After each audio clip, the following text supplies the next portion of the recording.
Welcome, one and all, to the golden episode of the NFC East Mixtape, the greatest crossover ever attempted and successfully landed in the history of all things, the most unique podcast that SB Nation has to offer. In fact, got a little bit of, peek behind the curtain here, got a little bit of pomp and circumstance last week, the NFC East Mixtape did. This is the mixtape. You can listen to this on any of 4 specific networks, all related to the NFC East. Blogging the Boys for Dallas Cowboys coverage, Bleeding Green Nation for Philadelphia Eagles coverage, Big Blue View for New York Giants coverage. I promise I love you, Big Blue View. And Hogs Haven for Washington Commanders coverage. I am RJ Ochoa from Blogging the Boys. He is Brandon Lee Gowton from Bleeding Green Nation. BLG, what up? How goes it? How you doing? A lot better than last week, RJ, I will say. Our worst NFC East mixtape episode ever. People should not listen to it. I told people that I know listen to the mixtape. I was like, don't listen to the least episode. Obviously, still download it and everything, and maybe play it on silent. We really care about the download. If you want to listen, it's up to you. We did get some tweets from people acknowledging what we did, that it wasn't our finest hour. The YouTube audience was very nice about it. You can, by the way, watch the NFC East Mixtape on the Bleeding Green Nation YouTube channel or the Blogging the Boys YouTube channel. But I think we're ready to roll. I mentioned, do you know why I said it was the golden episode? Do you happen to know? Because it's what, like the 50th? It is the 50th episode. Think about that. We have dedicated over 50 hours of our lives to one another. Just you and me looking right at each other, just like this. I don't think of it that way. I do. I mean, that's a really special relationship. Think about it. Over 2 days of life that we have just been with one another. That's very special, Brandon. We're coming up on a year. I was looking back at the archives for Bleeding Green Nation, as I like to do each year, to kind of see what was I doing around this time last year. And sure enough, the mixtape started like not too long before the 2021 NFL draft. So we are indeed coming up on the anniversary, and we haven't missed a single week, right? Well, that's the way time works. There are 52 weeks in a year. Right. This is number 50. Granted, we did have the emergency episode. That was not an official volume. True. Not the way our anthology is chronicled, at least around here. But yeah, so 51 episodes technically, but yeah, 2 weeks away from a full and actual anniversary. No gifts necessary, Brandon. I don't know if you were getting sneaky or anything like that. But yeah, so volume 50, very cool stuff. Someday we're gonna have to do like a greatest hits compilation, and we'll get like some special artwork made up for it. But yeah. As if we're not like self-congratulatory enough. Right. Here's the best moments from our podcast. You mentioned the draft. We're going to touch on some draft needs for each and every team, as we do every single week here on the mixtape. Is that your favorite animal? What? The giraffe. The giraffe is. I actually think giraffes are dumb. Wow. Shots fired at tall people and animals everywhere. My son has a lot of like clothing with different animals on them, and the giraffes I just don't understand. Like why would you want like I was like thinking about like toys and animal toys. Like a giraffe is the most boring toy to play with. Like it's like just tall and thin. Like it offers like an elephant is awesome. Like that's a monstrous, it can, do some damage. But a giraffe, like what's a giraffe doing? Like who, I mean, have I ever told you before we get into this about how like I don't like animals? Like I think the idea of a zoo. What the hell kind of take is this? No, but like this is garbage. Like I don't like the zoo. That's really what it comes down to. Have I ever told you this before? Well, I mean, the zoo and liking animals, I think are two. Right, no, animals are awesome, but the zoo is stupid to me. Well, there's a lot of reasons why I think you can. Why am I going to pay money to go jeopardize my life? Like at the zoo. Like what if like the animal broke out? Like what if like the animals got loose? That would be the worst thing of all time. In a way, it would be a good thing, and the conceptually. Oh, sure. From like a humanitarian perspective, right. I'm talking about from my perspective. Sure. I mean, I think you don't have to worry about that too much. I think the track record of that probably isn't super likely.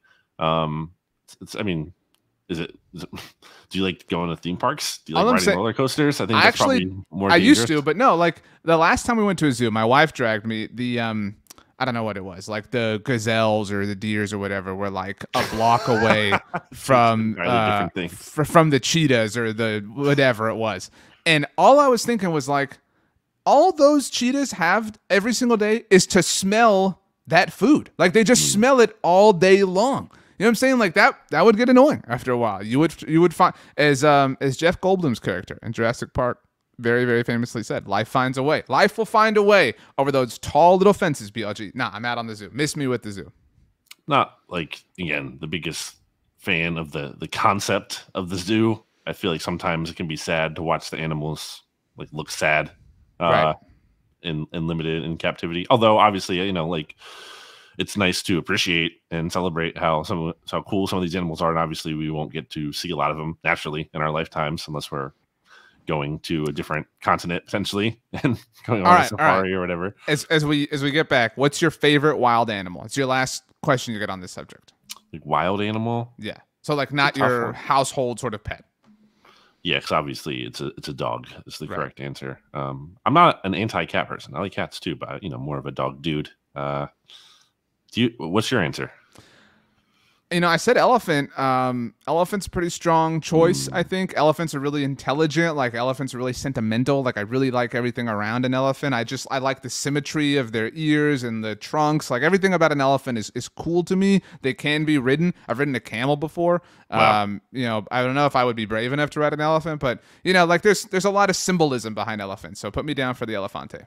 I like how elephants seem to have like a sense of humor too. They're always like putting the thing. They're like, I've seen them like steal someone's hat, and put it in their mouth or whatever, and then put it back. They love their peanuts. Those elephants. Yeah.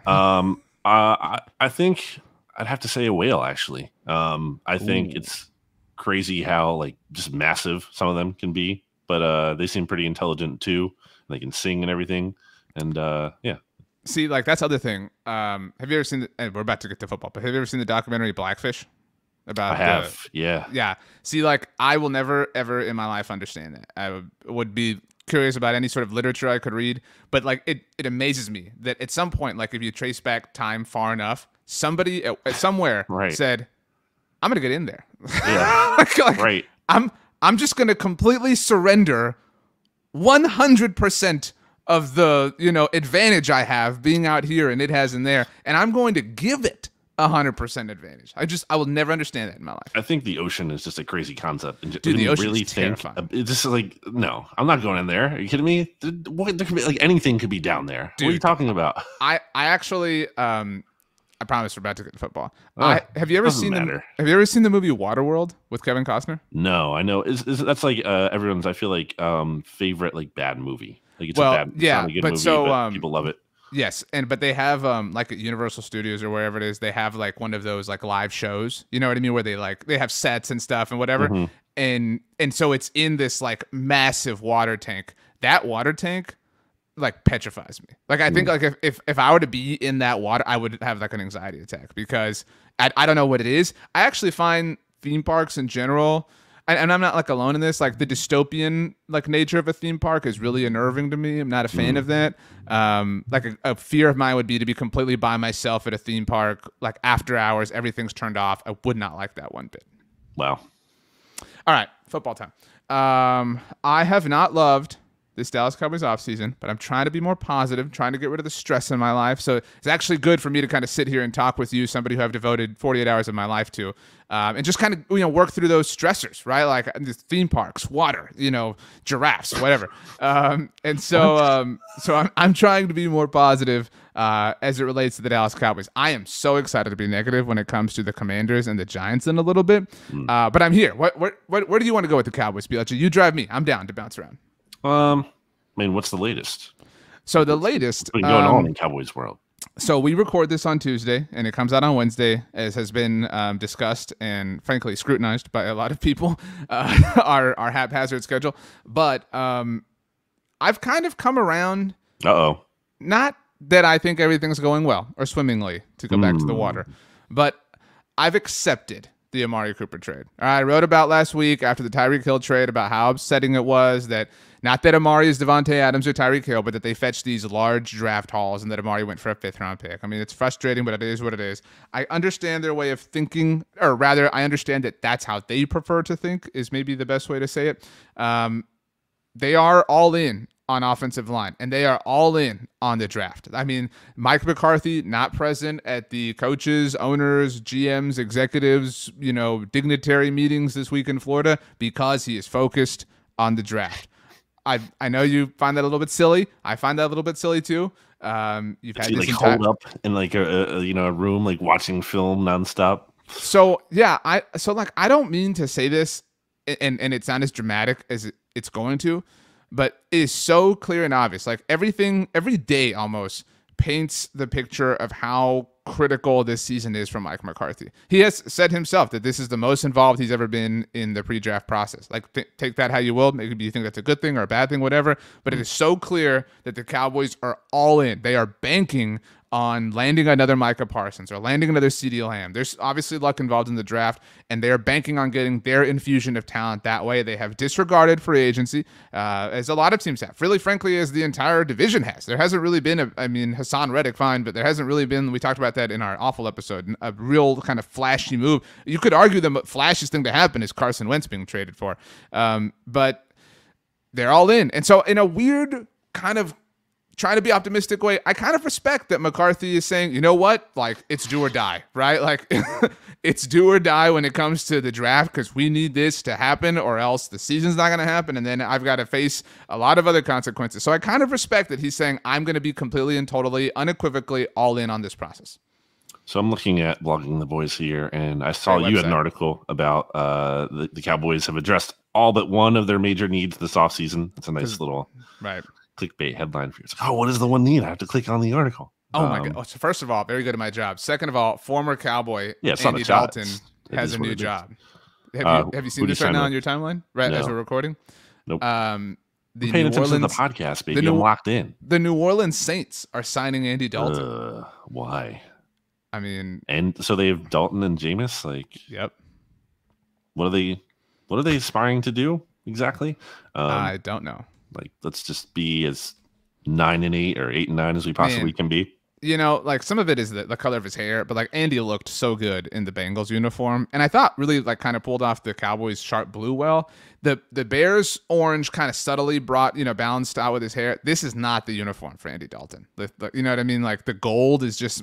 It's weird for me. But anyway. How did they have Carson Palmer and Andy Dalton? Both like, redhead quarterbacks. Are they going to get Carson Wentz next? No, obviously they have Joe Burrow, but maybe as a backup, but obviously no.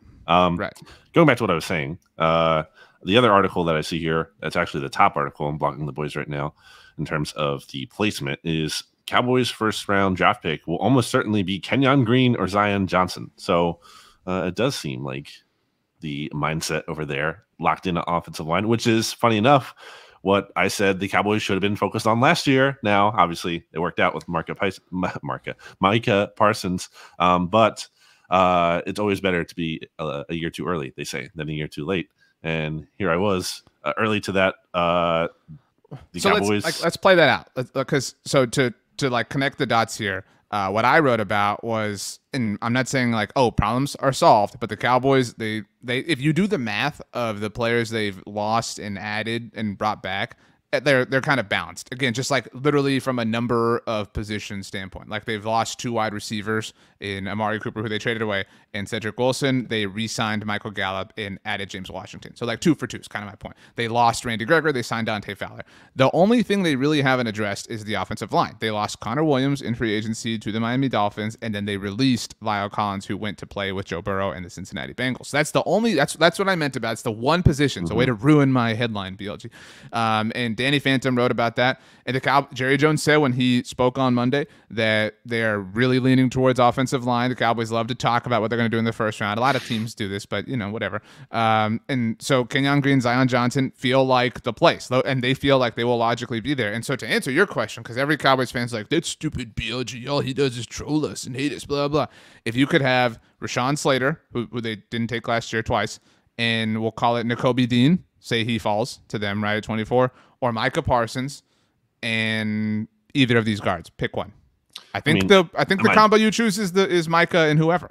Well, yeah, but it's easy to do with the benefit of hindsight. I think I've got the benefit right now. Sure, but I'm saying like going into the process, I thought Slater was like such a sure thing, and I was worried about Tyron, who has missed at least 3 games and at least is at Yeah, least 3 games. Dak has never played a full season with Tyron Smith. Yeah, and it's not going to happen, probably. Or at least like the safe bet would be it's not going to happen, more likely than not.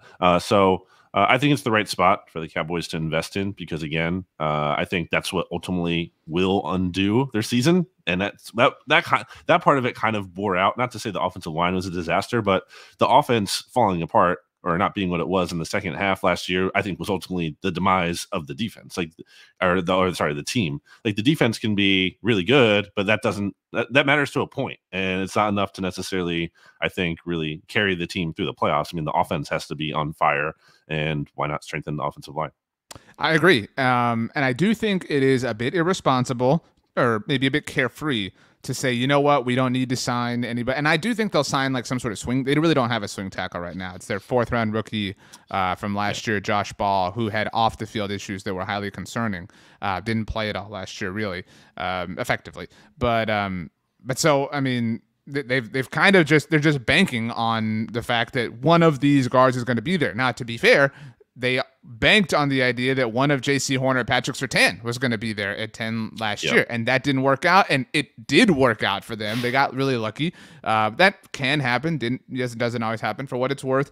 Little self-plug here, BLG. Every Monday on our Blog on the Boys YouTube channel, we do mock drafts. We call it Mock Draft Monday. Nobody does that in this business. I know. This past week, Connor Livesey and Connor hosts the other show that drops here on Blog on the Boys every Wednesday, Talking the Draft, with Mark Schofield, who you can also hear on BGN Radio with Rachel Prevet, who I work with on Monday Football Monday on the SB Nation NFL show. Look at all that. Tying it all together. I mean, seriously, tell our bosses. I mean, how I'm fully symmetrical here. Anyway, we did a mock draft that came out this past Monday, and when we were on the clock for the Cowboys at 24 overall, not only were Kenyon Green and Zion Johnson both there, but so was Tyler Linderbaum, but doesn't really have the ability to play guard. The Cowboys are kind of in drastic need there because of the center they have from when they traded up with the Eagles 2 years ago in Tyler Biadasz, different Tyler. So, lots of, commonalities and common denominators happening around here. What? Yeah.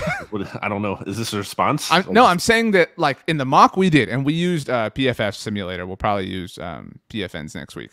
They were all there. And so, again, one mock, one simulation, one example. But I do think they're going to be able to walk away from draft night, at least night one, and have their left guard of the future and feel proud of themselves. And, they are planning that. And so I think you do got to give them credit. There is some luck involved in your board not getting wiped out. It's not the most foolproof strategy I would have devised myself, but, they have a plan. They're sticking to it. How did you feel about the did you see the over-under number on the Cowboys win total for 2022 yet? I have not seen it. I saw that Ed at Big Blue View wrote about the Giants win total. I believe it said a 7, but I have not seen that. What is it? Surprise me. Tell me right here. I've not seen it either. I saw that the Eagles was 8.5. I thought that seemed like a little low. I did not see the Cowboys. I'm looking it up right now. So it just popped into my head. What do you think it is going to be? What would if you're like placing it, what would you put it at? I think the whole purpose of an over under is, like, I hate even, like, you got to give me something and a half, because then I have to be forced to take like the over or the under. I hate, like, again, I saw the Giants was 7. I'd say 10.5. Okay, so Washington 7.5. It'd be really nice if they did these like in alphabetical order. 10.5 for the Cowboys is cool. Hey, look at that! Yeah. Look at this guy right here. What are you taking? The over or the under? So just play this out really quickly. They win at least 4 games in the division, maybe 5, right? I mean, I'm not saying Cowboys are ballers, Cowboys are awesome, but like it's hard to bet against, right? At least 4. Yeah, probably. I mean, okay, so let's go 4 right there. Okay. The NFC East plays the AFC South, so everyone's beating the Texans except maybe the Commanders. So that's 5. I think they beat the Jaguars. I am in no way scared of the Colts because they're run by a coward and Chris Ballard. They could lose to the Colts though. Okay, say they win 3 games from the AFC South. That's 7, right? They play the Packers and the Bucks and the Rams. That's tough, to kind of shake out. But still, they're at 7. They play the Bears now without Andy Dalton. Oh my gosh, and the Lions. That's 9, and then the Vikings, who you don't believe in because of my boy Kirk Cousins, and then the Bengals. So I think 10. I think 10 wins is. I can easily get to 10. Yeah, but you got to get over 10. I know. I'm getting them in the process. That's how numbers work. I'll take the under. I mean, we talk so much about You have to with regression. Yeah. Right. We talk so much about like history and historical value. Yep. It hasn't been a repeat champion in the NFC East, since 2004. It hasn't been since 2006 and 2007 that the Cowboys actually just even had back-to-back playoff years. So it's, I think 10 wins maybe is like, that's what I'd say. They're 10-7 right now, and maybe that's enough. That's probably enough to win the division. I don't know if it's enough to be a wild card, but like, I don't, this is a different episode, but like, I don't know who's like the contending wild card teams in the NFC. Like, I think you have very strong division favorites, and then you'll have two teams emerge from the NFC West, but that's kind of it. I mean, it's difficult to come up with two more wild card spots. Maybe the Eagles, maybe you get two NFC East teams, but it is what it is. Yeah, we'll get into the NFC quarterback rankings and probably shake some of that stuff out there. But BLG, as we segue to the Eagles, let's sandwich some kind of stuff in here as it's happening and moving. And you've already recorded the Oddcast today, by the way, where we cover NFL wide news. But before we get to the Eagles, again, because everybody here loves football, it's being reported just now that the NFL owners approved a modified overtime rule for the postseason only, just like the original improvement, if you want to call it that, back in, was it 2011 that it was first approved, or maybe 2010 actually, after Brett Favre whined and complained. Anyway, both teams will now be insured a possession in playoff games. Your thoughts? Participation trophy era gets exactly what they want. Yeah, it has to be, everything has to be fair. It's dumb. They didn't need to change it at all. But how are they doing it exactly? Are they doing it? So the Eagles one. It's not the Titans one then. So the Titans one was like if the you first have to go team for two. Scored, the second team to score a touchdown has to go for two, right? So this is just every team gets a possession no matter what, and then if it's tied after the first two possessions, then it would go to overtime, or then it would go to sudden death, right? Yeah. So, and by the way, Albert Breer is the one who notes it is actually the proposal proposed by both the Eagles and the Colts, aka the giver uppers of Carson Wentz. And again, like this is literally happening while we're recording. Both teams are guaranteed a possession in overtime, postseason only. And you're right. So if Team X scores a touchdown, Team Y counters and scores a touchdown, then it's sudden death. And like we are. I don't know when this will happen, but at some point, Team X will score a touchdown, Team Y will score a touchdown, and then Team X will go score a touchdown. People will say, well, this is so unfair. Why does this have to end? Blah, blah, Team Y, blah, blah. Like, this is so dumb. They should have never, ever. I loved original sudden death. Like, and that's the whole point. Like then we're going to get to sudden death, and then they're going to complain about it being sudden death. This is dumb. Like, I love Josh Allen. I love the Bills. I'm so sad that they lost in the divisional round, but they lost. Not because they lost a coin toss. They lost because they lost. They had 13 seconds to stop Patrick Mahomes at the end of regulation, and they didn't. Why are they being rewarded for this? And they could have went for two. I keep beating that drum. But they should have went for two. Agreed. If they went for two, and like that's, people would be like, oh, that's crazy. You can't do that. You're in KC in the playoffs. You have to do literally everything you possibly. I think I compared it at the time. It's like the villain in a movie. Like, he's going to come back to life. You can't just like shoot him in the arm and expect that he's not going to like show up again. No, you have to like make sure like you're like you almost. I mean, I don't want to get brutally graphic on the podcast. We have to make sure like you've done everything you possibly can that he cannot possibly come back in any way. And they could have gone for two. They would have been up 4 if they got it. And then the Chiefs would have needed a touchdown to win the game, not just a field goal to get to overtime. So, I agree. I totally agree. Like, you can't leave, like, people, like, knock the bad guy out and leave him on the ground with, like, a weapon. You know what I mean? And they're like, oh, my gosh, you're back. No, totally agreed.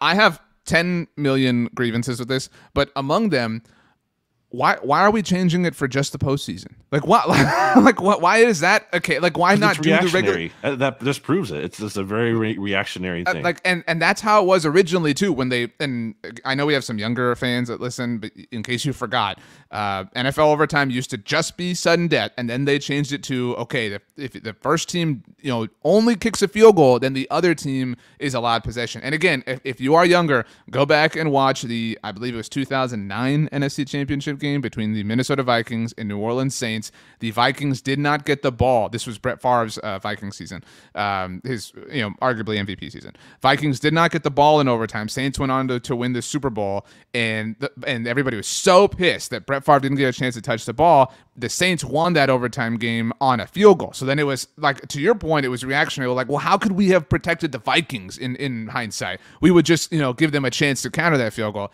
This is exactly that. This is so lame. Why? And the first time it actually got implemented, it didn't even get to be used. Do you know the first time that the overtime change was instituted, BLG, or it had a chance to be instituted?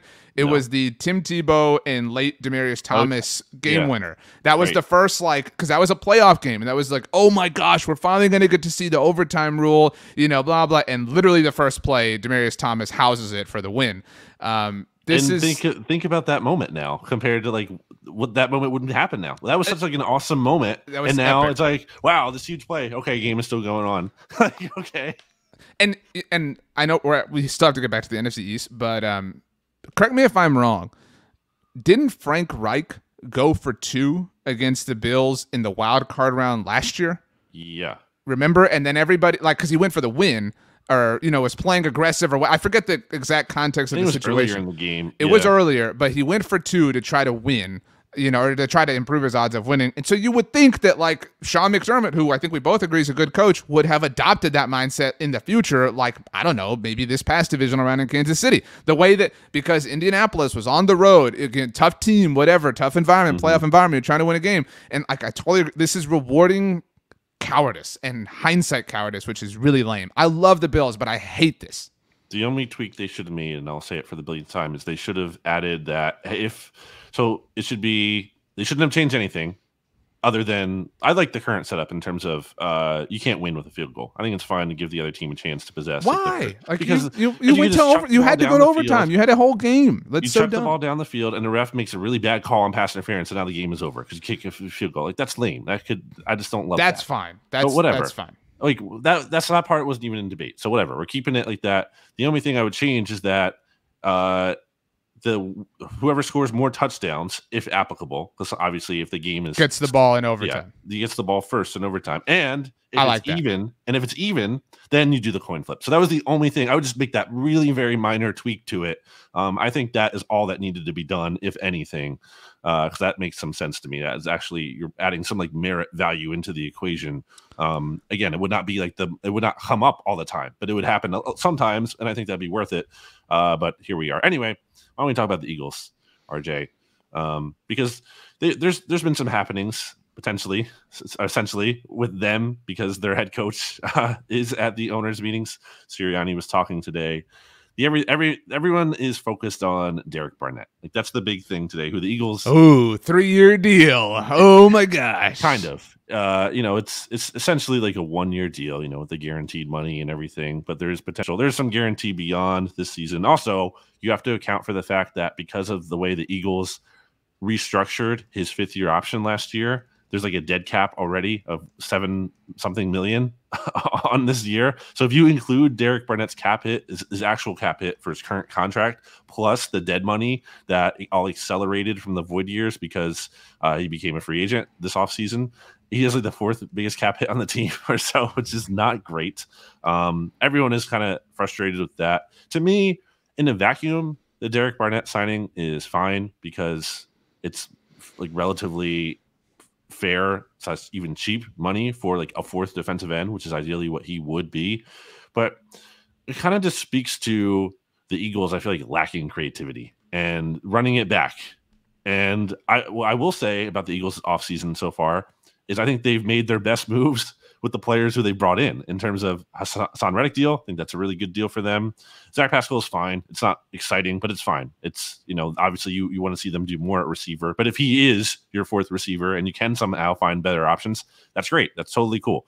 And then Kaiser White, I thought was actually another pretty good signing by the Eagles. I thought he was going to get big money. He's coming off a career year with the Chargers, ascending talent. He only turned 26, I think last week or so. So yeah, those are the external additions are good. But then why are you bringing back Anthony Harris? And I know it's not even for them. It's like $1 million guaranteed, whatever. Why are you bringing back Derek Barnett? Why are you taking RJ? Wouldn't you rip any team that looked at Fletcher Cox, who's on the decline, and then gave him a $14 million contract? Like, that's not a good contract. He's a declining player. Contract loophole, by the way, making him a poster in first cut that we talked about last week. And again, that's the other part of it. It's not even like you're just signing him to a $14 million deal. There's still dead money involved in there too. So it's just like, I think this team is running it back in some ways, and which is just like weird because they weren't a very great team in 2021. And they're like, oh, well, we have the 3 first-round picks. I'm so tired of hearing about the 3 first-round picks as a way to like kind of just make up for everything. Like, it's like, you can't judge them yet because they have 3 first-round picks. Like, I get that those are really big pieces and they offer exciting potential, but you're not going to draft 3 all-pro players in the first. That's not how it works. You don't just go into the draft and you draft 3 studs and everyone's like, well, the Eagles had a good draft last year. I agree they had a good draft last year, an encouraging draft even. But again, you look at Howie Roseman's track record outside of the top 13 picks, RJ, who are you looking at? You're looking at Danny Watkins. You're looking at Marcus Smith. You're looking at Jalen Reagor. You're looking at Andre Dillard. Like, these are the guys you're looking at when you get outside of like the obvious early picks. And that's not to say that Howie Roseman's going to draft 3 busts, definitely, but just this assumption that they're going to get 3 total studs with the first round picks, which I don't even think they're going to keep all 3, is just too much to me. So, I agree with everything you're saying. Do you feel like, are you worried the Eagles have 3 first round picks? Like, you're like shaking in your boots? Like, they're going to, like, I honestly, and this is the case with like the draft in general. Like, I was more worried about it, like in, I don't know, the potential of what they could do with it, like in October. You know what I mean? Because when you're thinking like, oh man, that's coming around the bend. Like, now I'm not so worried about it. And so like, I do think we need time to evaluate, you know, picks, right? Like a year from now, we won't be able to say like, and I know you're not saying this either, but like, we won't be able to say like, oh, smashing success, or like, unless you have like a 2017 Saints draft, you know what I mean? Where like everyone comes in as like a huge role player right away, which is incredibly unlikely. So we need some time. So I promise I just picked a random year, but I think you need 5 years. You need the life of the rookie contract to be able to determine like whether those players were successful or not. Is that fair? I don't totally. So you don't believe in? Do you believe in draft grades then? Because I think everyone's like, oh, I mean, draft grades. Like, yeah, like I think there's grades like relative to value, right? Well, there's things you know at the time of the pick. Like, there's things you can like is this guy hurt? Does he have a good athletic profile? Like, there's things you can kind of like the Justin Jefferson pick. That was obviously a bad pick in the moment, not just because he turned out to be really good, because like, hey, everything about this guy's profile says he's going to be a good player, and you took someone who was like against the consensus when you've never hit a wide receiver. Like, that's, you can grade the process, and it was a bad process. That's the Cowboys version of taking Taco Charlton over TJ Watt. Oh, TJ's arms are too short. He can't put his hand in the ground, can't rush, whatever, blah. Despite all the evidence to the contrary, you just get lumped into your own line of thought. So I wanted to do this exercise with you. So Eagles first round picks are, correct me if I'm wrong, 15, 16, and 19. 15, 16, 19. Okay, you ready for this? Yeah, I've got the numbers correct. 15, 16, 19, right? Yes. So, again, just 5 years ago, because we're looking at life of the rookie contract, right? 2017 NFL draft in Philadelphia, so kind of appropriate bookmark to take a look back on. The Super Bowl season started. Anyway, so do you know who had the 15th, 16th, or 19th picks that year in the NFL? I'll give you credit for any of these 3 guesses. Dolphins have one of those? They do not. Okay. The Steelers? No. I don't know. 15 belonged to the Indianapolis Colts, 16 belonged to the Baltimore Ravens, and 19 belonged to the Tampa Bay Buccaneers. Do you want to guess who any of these teams took with those picks? The Colts took Malik Hooker, did they not? Current Dallas Cowboy Malik Hooker. That's right. Then the Falcons, you said? The Ravens. Right Ravens. After that. I forget. Marlon Humphrey. Oh, yeah. Really good player. And then, underrated player. Right. And then at 19...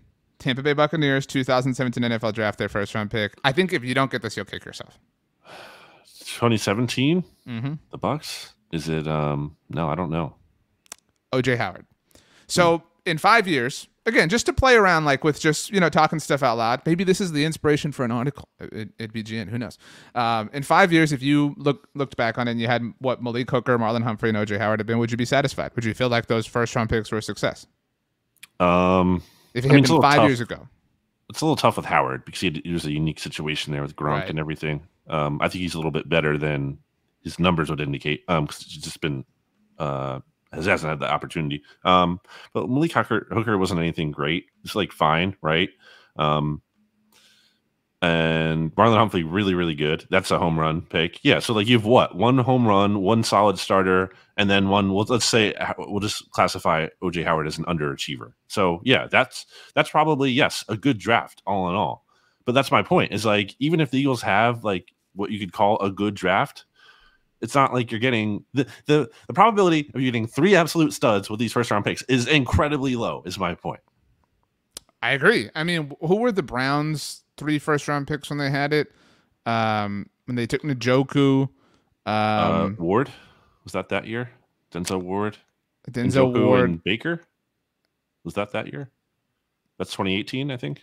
Yeah, and I mean, like that was 4 years ago. So like, and again, those aren't even like picks 15, 16, 19. But so you're talking about 3 first-round picks, whatever, and one of them's a quarterback. And granted, like the miss on the quarterback hurts most. Well, yeah, he's fine.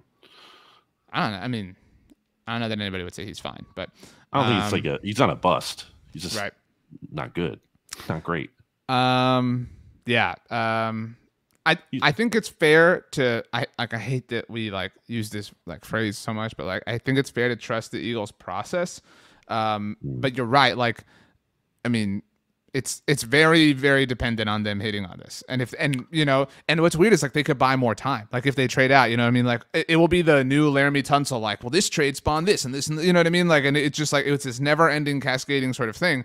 But I mean, I'm not worried, but I'm definitely paying attention to it. That's where I'm at as far as being a Cowboys fan. Well, I think it all comes back to the quarterback. And again, a big reason why it would seem unlikely that the Eagles would even keep all 3 of these picks is like, what do you do if Jalen Hurts isn't the guy? And I'm pretty sure the Eagles are considering that is a decent chance that is the case.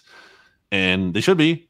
Like, what do you do after this season if Jalen Hurts isn't the guy? It's easy to say, okay, you trade for a first-round pick next year. But I was talking this through with stats, actually, after the oddcast today, and there's going to be competition in next year's draft. I think the Giants, and we can get to this, are very likely to trade down and pick up a first-round pick next year to hedge against Daniel Jones. Back-to-back years of trading down. I know Dave Gettleman's not around, but, you know. Because they're in that prime spot, again, at number 5, and we'll talk about that more. But the Texans already have multiple first-round picks. I think the Dolphins have multiple first-round picks next year and could very well be in the market for a quarterback. So, like, even getting a first-round pick next year, which I think the Eagles, like, need to do, doesn't guarantee you're going to get a quarterback. To say nothing of, are the quarterbacks next year actually going to be good? Like, is that class actually going to be great? So I saw Daniel Jeremiah say something recently about like how the top 10 picks in this year would all be better or would all be like the number 1 overall pick in next year's class. And stuff like that doesn't really ever mean anything to me because I feel like people just say weird things about the quality of classes. But like there's no path. There's no certain path to the Eagles having like a true, top 5 even quarterback in the conference, like a really good top 10 quarterback in the NFL. There's no clear path to that. Jalen Hurts might improve, might get better, but I just don't think the Eagles are in a spot where they have a clear path to getting to the very, very top. And I think by way of that, they're kind of just stuck in the middle right now. I said this last week on the Look Ahead on the SB Nation NFL show. You know who the like Eagles quarterback of the future is going to be rumored to be in, I don't know, we'll call it 7 to 8 months time? No. It's going to come down to the Eagles and the Dolphins for Kyler Murray. That's what it's going to come down to. Kyler Murray is like the writing's on the wall that everything's going poorly in Arizona, and he's going to be next year's Russell Wilson, Aaron Rodgers, term it however you want. And it will come down to choosing the Dolphins, who will be a quarterback away, and so will the Eagles. I mean, it will be, would he rather have the nice, like, cushy life in Florida, no state taxes, or is Kyler really tough enough to go play for the Philly fans and throw to Devontae Smith and blah, blah, blah, blah, blah. So, yeah, that's coming. I don't love it. Are we ready to move on? Want to talk about the Giants since we were just talking about them? I mean, that would not be going in order, but we can. Okay. I think that I was thinking about it more, though, and this is kind of the basis of today's show, is like really looking at the draft order, and I think it's a pretty good bet. I don't think I'm going out on a limb here when I say the Panthers are taking a quarterback at number 6 because they have to. What else are they going to do? They're going to run it back with Sam Darnold? That's not a real option, especially Matt Rule going into this make or break year. So I feel like they have to get someone. I feel like there's a decent chance it would be Kenny Pickett based on just like ability to win now. He seems like the most NFL ready, quote unquote, prospect. So I think there's a really good chance the Panthers are looking at quarterback at 6. And if that's the case, that puts the Giants in an amazing spot at number 5, because then they can be like, hey, we can move down. And it's like, it's not very painful to move down at all because they have the pick at 7. So, you could see potentially 2 quarterbacks go off the board at 5, 6. And then the Giants really aren't like even missing out on any prospects that they would want, because they don't seem to be in the quarterback market, aren't in the quarterback market, I would say, at all. So I think the Giants really kind of control the draft there. I think that's fair. I think they were kind of in that position last year a little bit. I know Dave trade by Gettleman. them. Like, Gettleman did so many things wrong, but trading down last year was great. It was a great move. It really was. Although Kadarius Toney doesn't look amazing, but you're right. Like, well, yeah, that part of it's different, but that trade back was so like it just worked out so much better than like the Eagles trade back with Miami, right? Like in terms of like the Bears sucked and were terrible. What were the Dolphins at one point? 1-7, is that right? Yeah. Yeah, every Eagles fan was like, "We got it." I remember you even said like the number 1 overall pick might even, Yeah, I didn't think that was likely, to be clear, but it was possible at the time. Yeah. Anyway, I honestly think the Giants are in a really good spot. We've talked about this like overall. Like we loved their coaching staff. Got a new GM. Didn't just promote from within. They're kind of not purging, but they're accepting of the situation. We have a vision. That's what I'm saying. Like we believed John Mara in saying that it was like what did he say exactly? Like the most embarrassed or whatever he's ever been in terms of his time with the Giants. Like all that lines up and makes sense. Okay, cool. I feel like they took a step back this week though. That like so because I agree with you. Like their future looks bright, except for one thing. I don't know if it looks bright, but it looks like they have like a path they're going on, as opposed to kind of just like spinning their wheels, doing nothing. Right. It looks better than it ever has, or than it has in the last decade. Right? Is that fair? Okay. It's like they're climbing Mount Everest. It's like whatever. It's like that's a very tough path, but at least you can. It's like a clear path. It's not obscured by snow or anything. Like, obviously, I don't know the real path. I'm just saying in this metaphor or whatever, there is a path. It's a hard path, but it's there. Agreed. So I think they took a step backwards this week, though. I wanted to say this to tell you on the pod to get your like full, total, natural reaction. You said you did not see or have not seen what Joe Shane said about Saquon Barkley this week. I mean, I may have.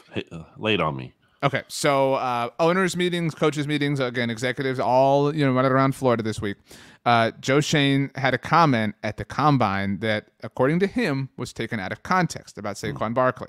So he just comes out of nowhere. This is his exact quote. It says, "That was taken a little bit out of context at the combine. I haven't called one team on Saquon Barkley. Okay." Everybody ran with that from the combine. I said I would listen if people called on any player, so it would be irresponsible if I didn't. That doesn't mean I'm going to do every deal, so I haven't called one team on Saquon Barkley. I've gotten calls about a few of our players, and he's one where a couple of teams have reached out. But again, I'm not shopping Saquon Barkley." Well, I'm letting you know, teams are interested in him. Everyone. Brian Daboll also spoke about this and said that he reached out to Saquon to like talk to him.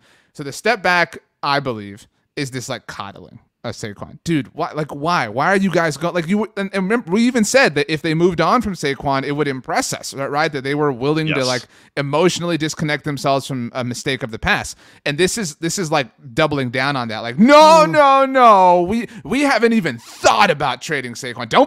Don't speak for us. We love Saquon. This is lame. If it's true, yes. It could be an attempt at, to me, I read Joe Shane's comments there as, hey, yes, I have had whatever talks with people. I have accepted calls. I have discussed calls about him. That reads to me that he is very much available, and they want teams to know that. So if that's the case, and they're kind of trying to make it look like they want Saquon so that teams will actually give up a little bit more. But I think the problem is that their price to give him up is too high. Like, they should be willing to give him up, as we talked about, for almost anything. Like, I mean, I wouldn't give him up for, let's say, like a 7th. I think at that point, I'd rather just have him. But if we're talking about, like a 4th, I mean, yeah, like get him out of there. I don't think anyone's giving up a 4th round pick for I Saquon Barkley. don't think they are. Yeah. Well, or again, if they did, I think the Giants would actually have to take on like a lot of the money, but that's fine. Like whatever, pay the money, like buy the pick, like pay the money that like pay his salary and let the other team take him on for not too much. And you have to eat that this year, but you're getting a better pick. Like that's the spot the Giants are in right now. They're in a spot where they're not ready to build just yet. They have to tear down. This is a tear down year for the Giants. And I think they've done mostly a good job of that. And they've, like the offensive line help they've added aren't long-term pieces, but that'll help stabilize. And you can always afford to kind of, upgrade your offensive line, especially as they're trying to say they're evaluating Daniel Jones and everything. So yeah, I think the Giants have gone about things smart. I did see, by the way, speaking of Saquon, an article on ESPN today about like the top 20 free agents next year for 2023. And there was like a picture of him at the top of the article. And I'm like, ESPN, what are we doing here? Like, what is about to happen? Am I about to open this article and see like Saquon, the top free agent? And thankfully he was not. He was like in the, like, what happened? Why was this player not mentioned section? So a little misleading there. Good job by ESPN. I guess they got me.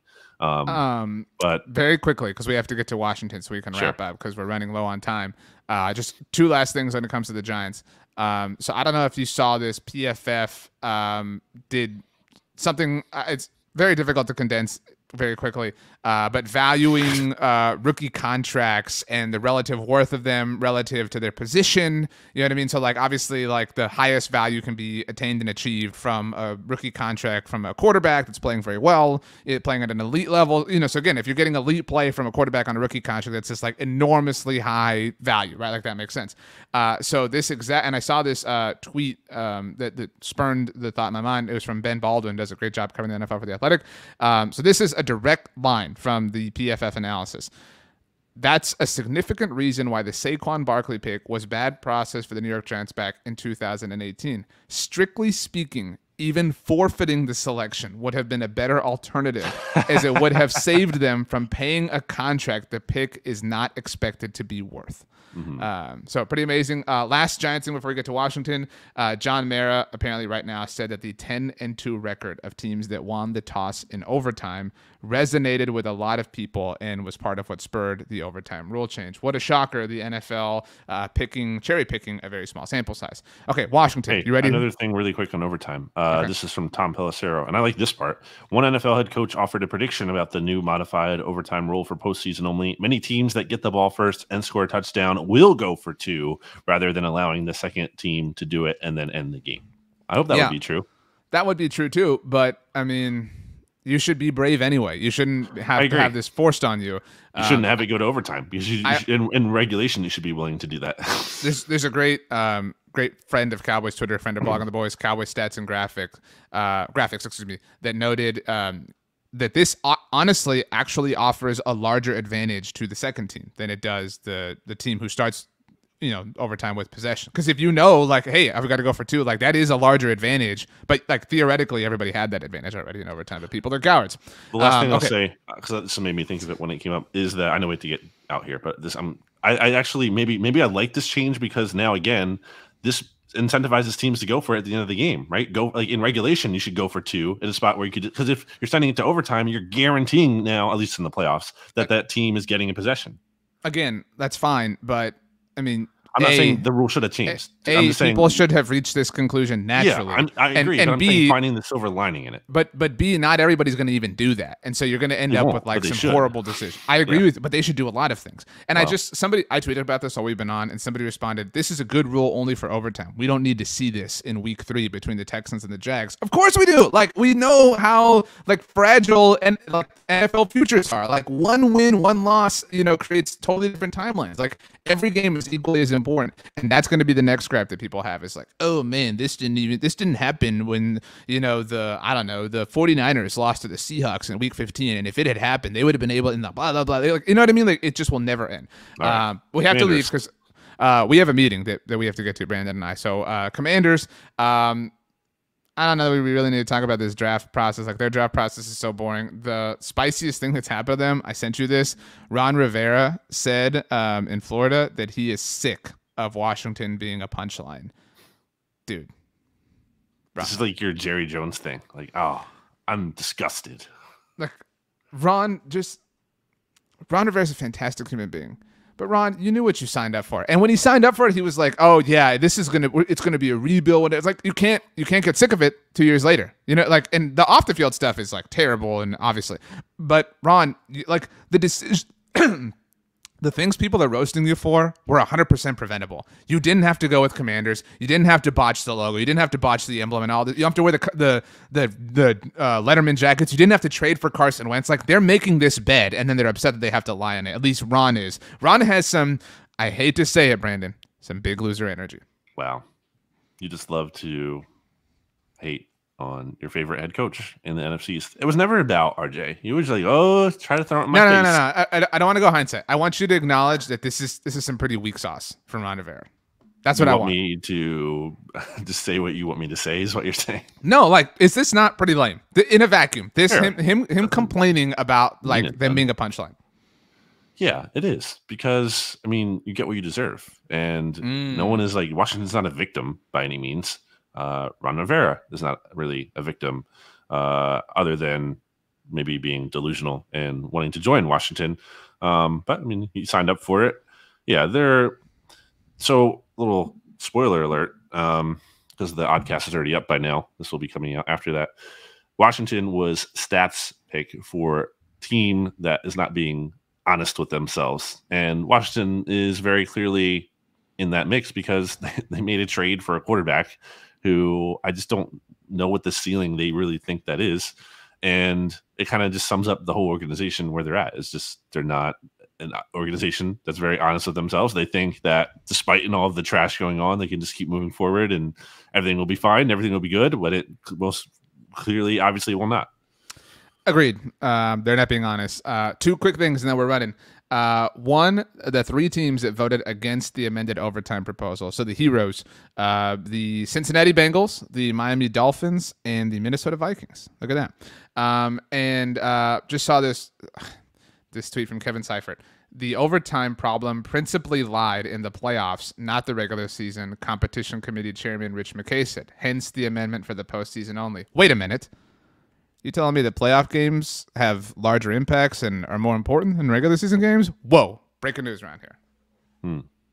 Yeah, I try to tell you that about Lamar Jackson all the time. You're like, oh, Lamar's all great. right. We have a meeting. We have actually two big important meetings that we have to get to, Brandon. So final words from you. Make them great, make them glorious, make them whatever you want, but they do belong to you, my friend.